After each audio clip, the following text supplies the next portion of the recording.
வணக்கம். சாந்தி entertainment channel. எல்லாம் எப்படி இருக்கீங்க? நல்லா இருக்கீங்களா? மழையெல்லாம் உண்டா உங்கள் ஊரில்? எங்கள் ஊரில் பயங்கர மழைங்க. நைட்டு ஃபுல்லாக பெஞ்சுது, இப்பயும் பெஞ்சிட்டு தான் இருக்குது. ஸ்கூல் உண்டா என்னன்னு தெரியல. எல்லாம் என்ன பண்ணுறீங்க? சமையல் வேலை, கிச்சன் வேலை, எந்த ஒரு வேலை வந்துக்கிட்டு லேடிஸுக்கு எந்த நாளும் வேலை தாங்க. வேலை இருந்துக்கிட்டே இருக்கும். இப்போ இன்றைக்கி வீடியோக்குள்ளே என்ன பார்க்க போகிறோன்னா, இந்த செல்லை திறந்தோம்னா சரி என்ன மெசேஜ் வந்திருக்கு பார்க்கலான்ட்டு பார்த்தோன்னு வச்சுங்களேன். உங்களுக்கு லோன் வேணுமா? உங்களுக்கு லோன் சேங்ஷன் ஆகிருக்கு. ஜஸ்ட் 3 minutes உங்கள் அக்கௌண்ட்டுக்கு 3 lakhs 3 லட்ச ரூபா செகண்டில் ஏறிடும். நீங்கள் ஓடிபி நம்பரு அனுப்புங்க, பார்த்துட்டு அனுப்புங்க. ரெண்டாவது உங்களுடைய பேங்க் அக்கௌண்ட்டு எல்லாமே வெரிஃபிகேஷன் பண்ணுங்கள். செகண்டில் உங்களுக்கு பணம் உங்கள் அக்கௌண்ட்டுக்கு ஏறிடும். ஆனால் நீங்கள் இஎம்ஐ எவ்வளோ கட்டணும், எத்தனை டியூ கட்டணும், எத்தனை வருஷம் கட்டணும், இதெல்லாம் டீட்டெயில் கொடுத்தா இன்னும் நீங்கள் அப்ளை பண்ணி அவங்க ஓகே பண்ண மாதிரி தெரிஞ்சவங்களுக்கு தெரியுது. தெரியாதவங்க அதை ஓகே பண்ணிட்டாங்கன்னு வச்சுங்க, அவங்க அக்கௌண்ட்டில் எவ்வளோ பணம் இருக்கோ எல்லாத்தையும் முடிச்சிடுறாங்க. இதுக்கெல்லாம் எந்த தடையும் கிடையாதுங்க. அவங்க பாடு மெசேஜ் போட்டுக்கிட்டே இருக்காங்க எல்லா பேங்க்காரங்களும். ஆக்சிஸ் பேங்கு எல்லாம் யார் லோன் கேட்டால் லோனே கேட்கலையே, அவங்க பேங்க் வசதி ஏறி லோன் அப்ளை பண்ணி கிடைக்குமா கிடைக்காதா, நீங்கள் எந்த ஸ்டோர்ஸ் வச்சு கொடுக்குறீங்க, நீங்கள் கொடுக்குறீங்க கட்ட முடியலன்னா வந்துடுவீங்க, அட்ரஸ் தேடி வருவீங்க. இது ஏங்க ரூமரான அப்ளிகேஷன். அதே போல் ஃபேஸ்புக், இன்ஸ்டாகிராம்லலாம் பார்த்தீங்கன்னா உங்கள் அக்கௌண்ட்டில் 500 ஏறுது, 650 ஏறுது. இதெல்லாம் என்ன மெசேஜ்னே தெரியலையே. அதை தொட்டால் ஒன்றுமே கிடையாது. எதுக்கு தேவையில்லாத மெசேஜெல்லாம்? அதே போல் இந்த கோலத்தை தொடுங்க, இந்த சாமியை தொடுங்க, நீங்கள் இந்த பாட்டை பாடி முடிக்கிறதுக்குள்ளே உங்களுக்கு நீங்கள் நினச்சது நிறைவேறும். காசு மழை பணம்லாம் கொண்டாந்து வாசப்படியில் குமிச்சு கொட்டிடுவாங்க அப்படின்னு சொல்லிட்டு அந்த வியூஸ் வருங்கிறதுக்காக சொல்கிறாங்க. நீங்கள் இந்த உங்களுக்கு எந்த பிடிச்ச கலர், அதாவது இந்த 6 எழுத்தில் பிடிச்ச எழுத்து, இதை தொடுங்க. நீங்கள் உங்களுடைய ஹிஸ்ட்ரியை சொல்லிடுறோம், உங்களுடைய ஜாதகத்தை சொல்லிடுறோம். என்னங்க இது? உங்களுக்கு ஜாதகத்தை எப்படி இருக்குன்னு நீங்களே தொட்டு பார்த்துக்கலாம்ல. எதுக்கு நீங்கள் விளம்பரம் பண்ணுறீங்க? உங்களுக்கு பைசா வரணுன்னு தான் விளம்பரம். மக்களை ஏமாத்துகிற வேலை அதெல்லாம். மக்களை ஏமாறுறவங்க இருக்கிற வரைக்கும் ஏமாத்துறவங்க ஏமாற்றிக்கிட்டு தான் இருப்பாங்க. அந்த அட்ரஸில் நீங்கள் வாட்ஸ்அப்பில் தெரிகிற நம்பருக்கு நீங்கள் கால் பண்ணுங்கள். கால் பண்ணி இவங்க எனக்கு பசங்க படிக்கல, வேலைக்கு போகல, அவங்க கேட்க இந்த பரிகாரம் செய்யணும், அந்த பரிகாரம் செய்யணும், 3000 அக்கௌண்ட்டில் போடுங்க, 2000 அக்கௌண்ட்டில் போடுங்க. இதை நம்புகிறவங்க, அதாவது இந்த மனுஷருக்கு மனுஷன் என்னங்க கடவுளாகிறாங்க? கிடையாதுங்க. கடவுளுக்கே லஞ்சம் கொடுத்துதாங்க போய் பார்க்குறாங்க. அது மாதிரி கடவுள் யார் ரூபத்துலையாவது நமக்கு நல்லது செய்வார், தானாக செய்வார். நாம் போய் தேடி போகணுன்னு அவசியம் இல்லை. நம்ம நல்லவங்களோட பழகணும்னா அவங்க நல்லவங்களா கெட்டவங்களாங்கிறது கொஞ்சம் நல்லா தெரிஞ்சிடும். அதனால் யாரையும் முழுசாக நம்பவும் கூடாது. யார் மனசில் யாருன்னு தெரியாது. அதனால் தயவு செஞ்சு ரூமரெல்லாம் நம்பாதீங்க. செல்லை எடுத்து திறந்துட்டோன்னா இந்த அதிர்ஷ்ட மழை கொட்டுது, உங்களுடைய நல்ல காலம் வந்துடுச்சு, இதை திறந்தீங்கன்னா உடனே உங்களுக்கு இந்த கலரில் உள்ள பூவை நீங்கள் உங்களுக்கு பிடித்தமான கலரை தொட்டிங்கன்னா நீங்கள் நினச்ச கடவுளை தொடுங்க. அதாவது மக்களை எப்படியெல்லாம் கவர் பண்ணணுமோ அப்படியெல்லாம் கவர் பண்ணுறாங்க. அந்த பூவை தொடுறது, கடவுளை தொடுறது, எனக்கு முருகா கடவுள் பிடிக்கும், எனக்கு பெருமாள் பிடிக்கும், எனக்கு வெங்கடாஜலபதி பிடிக்கும்னு சொல்லிட்டு இப்படியே ஒவ்வொரு சாமியை தொட்டு அவங்க அதில் ஒரு கதையை சொல்லிடுறாங்க ஒரு 10 நிமிஷத்துக்கு. அதை படித்தாக்க அவங்களுக்கு மோட்ச வருஷம் வருது. அதனால் அந்த ஒரு விளம்பரத்தை கொடுத்துட்றாங்க. எல்லாமே போலி விளம்பரம் தாங்க. அதே போல் சாப்பாட்டில் ஒயிட் பொருள் இப்போ வந்து என்னான்னு கேட்டிங்கன்னா, கேடு மட்டும்தான் நம்ம வாழ்க்கையில் உபயோகப்படுத்தணும். அதாவது பால் சம்மந்தப்பட்ட எந்த ஒரு பொருளையும் தின்னா விஷம் அப்படின்னு சொல்லிட்டு அடுத்ததாக இப்போ ஒரு ரூமர் வந்துட்டுருக்கு. அது எந்த அளவுக்கு உண்மைன்னு தெரியல. சாப்பாட்டில் அதை சேர்க்கக்கூடாது, இதை சேர்க்கக்கூடாது. அதோட டயாபிட்டிஸ் சுத்தமாக ஒயிட்டில் உள்ள பொருள், சர்க்கரை, மைதா மாவு, ரைஸு, சாப்பாடு ஒரு கப்பு மத்தியானம் மட்டும் ஒரு கப், அதுவும் ஒரு கப்புனா ஒரு காஃபி ஆத்துற வட்டாவால் ஒரு வட்டா, அதுக்கப்புறம் அதிகமாக திங்கக்கூடாது. அது அப்போவே சொல்லிட்டாங்க டாக்டர்ஸ்லாம். ஒரு 30 வருஷத்துக்கு முன்னே டயாபிட்டிஸ் உருவாகும்போதே சொல்லிட்டாங்க.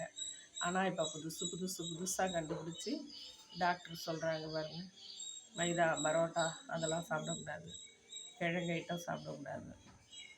ஓகே, எல்லாமே அளவாக சாப்பிட்டாக்கா ஒன்றும் பண்ணாது. ஆனால் மக்களை ரொம்ப பயமுறுத்துறது, ரொம்ப மக்கள் வியாதியில் வந்து அவஸ்தைப்படும் போது இன்னும் அதை அவங்கள வந்து ஃபோர்ஸாக திணிச்சு அவங்க பொழுதுபோக்குக்கு செல்ல பார்க்கலான்னு பார்த்தோம்னா,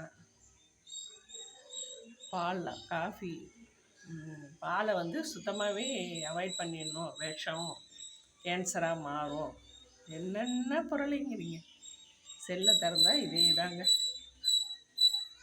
உணவில் கீரைகளை மட்டும்தான் இன்னும் சொல்லாமல் இருக்காங்க. மற்றபடி காயிலேருந்து விதைகளில் வந்து என்னென்னமோ தானியம்லாம் ஆகாது, இது விஷம், அது விஷம், அப்படியே கொஞ்சமாக ஒதுக்கிட்டு அப்புறம் மக்கள் என்னத்தை தான் சாப்பிட்றதுன்னு தெரியலை. பிடிக்காத சாப்பாடை சாப்பிட முடியுமா? பிடிக்காத சாப்பாடை சாப்பிட்டாலும் வியாதி வராமல் இருக்குங்களா? இல்லை, வியாதி வரதான் செய்யுது. ஏன்னு கேட்டால் மக்கள்கிட்ட சோம்பேறித்தனம் அதிகமாகிடுச்சு, நடக்கிறதில்ல, வேலைகள் செய்கிறதில்ல. பழையபடி அம்மியில் அரைச்சி கொடக்கல்ல ஆட்டி மாவாட்டி இந்த மாதிரி வேலைகள்லாம் செஞ்சாங்கன்னா வியாதி கம்மியாயிடும். இருக்க டெக்னாலஜி அதிகமாகிறதுனால வேலைக்கு போகிறோம், கம்ப்யூட்டரில் உட்காடுறோம், 1 டே ஃபுல்லாக வேலை பார்க்குறோம். திரும்ப வந்து நம்ம மாவு பாக்கெட் வரும்போது வாங்குகிறோம், 2 தோசை, சட்னி கூட ரெடிமேடாக ஹோட்டலில் சாம்பார் சட்னி எல்லாம் வந்து 20 ரூபா கொடுத்தாக்கா ஒரு பேக்கெட் கொடுத்துருவாங்க. ஹஸ்பண்ட் ஒய்ஃபுக்கு அது போகும். அந்த மாதிரி சூழ்நிலையில் இப்போது காலம் போயிட்டுருக்கு. அதனால் வியாதிகள் அதிகமாக பாருங்கள். 30 வயசு ஆனாலே பிபி, தைராய்டு, மெயினாக இந்த காலத்து பிள்ளைங்க ஃபுல்லாகவே தைராய்டுங்க. எழுந்ததும் மாத்திரையை போட்டு, தைராய்டு மாத்திரையை போட்டுட்டு தான் அவங்க மற்ற வேலைகளையும் கவனிக்க முடியுது.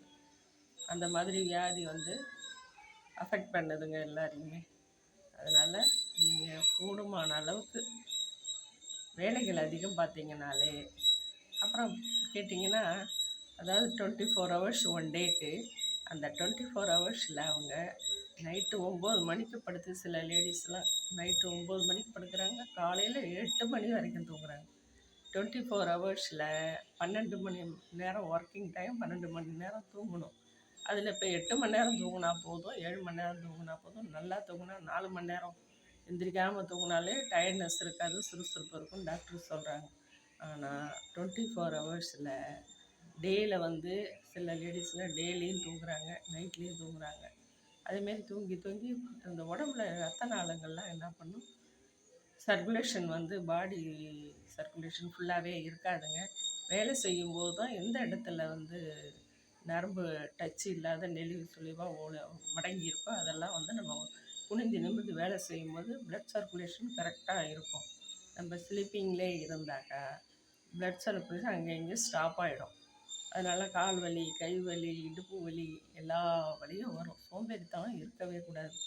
அது வந்து புரியறதில்ல. சில லேடிஸ் வந்து டயர்டாக இருக்குது, டக்குன்னு போய் பெட்டில் படுத்து கண்ணை மூடிட்டு தூங்குவாங்க. அப்புறம் சில பேர் பார்த்திங்கன்னா நைட்டு 12 மணி வரைக்கும் செல்லை பார்த்துட்டு, அதுக்கப்புறம் பார்த்தீங்கன்னா 12லேருந்து நைட்டு 12 மணிக்கு தூங்க ஆரம்பித்தாங்கன்னா காலைல 7 மணி 8 மணி வரைக்கும் தூங்குறேன். அப்புறம் எப்படிங்க வேலை செய்ய முடியும்? ஆர்க்க ஒர்க்கை செஞ்சுட்டு ஆஃபீஸ் போகிறதுனாலும் சரி, இல்லை ஹவுஸ் ஒய்ஃபாக இருந்தாலும் சரி, டயர்ட்னஸ்ஸாக தான் இருக்கும். அதுமாரி நம்மளுடைய சூழ்நிலைகளை மாற்றி அமைச்சுக்கணுங்க. அது வந்து அந்த காலத்தில் இருந்த மாதிரிலாம் இல்லை. கிராமத்துலலாம் ஏது மிக்சி ஏது, எங்கள் பாட்டி காலத்துலலாம் மிக்சி கிடையாது, கிரைண்டர் கிடையாது.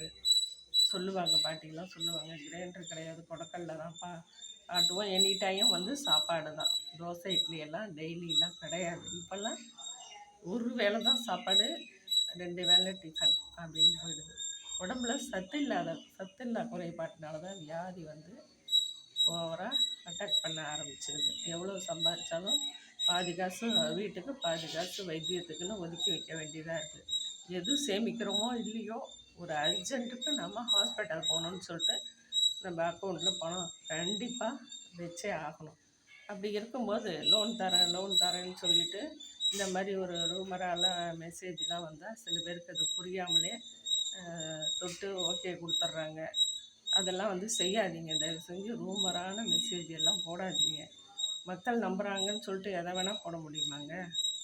எல்லாமே சரி, எதை சாப்பிடாத, அதை சாப்பிடாத, இது சாப்பிட்டா வியாதி வரும், இது சாப்பிட்டா கேன்சர் வரும், இது சாப்பிட்டா பிபி வரும், இது சாப்பிட்டா கொலஸ்ட்ரால் வரும், உப்பு அதிகம், உப்பு சுத்தமாக சேர்க்கக்கூடாதுன்னு சொல்லிட்டு ஒயிட்லேயே உப்பையும் சேர்த்துட்டாங்க. இப்போது கேட்டுங்க, உப்பு வந்து அறவே கூடாதான். உப்பு இல்லாமல் சுத்தமாக சாப்பிடவே முடியாதுங்க. ஏன்னா சோடியம் தேவை உடம்புக்கு. சோடியம் இல்லாதவங்களுக்கு சோடியம் சேர்க்கலாம். ஆனால் சோடியம் யாருக்குமே இல்லாமல் போகலை, அதிகமாக தான் இருக்குது சோடியம். உப்பு நீர் அதிகமாக இருக்குது. உப்பு அதிகமானால் கிட்னி ஃபெயிலியர் ஆகிடும். வந்து கிட்னியில் கல், குடலில் கல்லுன்னு சொல்லிட்டு யூரின் பையில் கல் இருக்குது அப்படின்னு சொல்லி டாக்டர் வந்து திடீர்னு வயிற்று வலி வாந்தின்னு சொல்லிட்டு போகிறாங்க.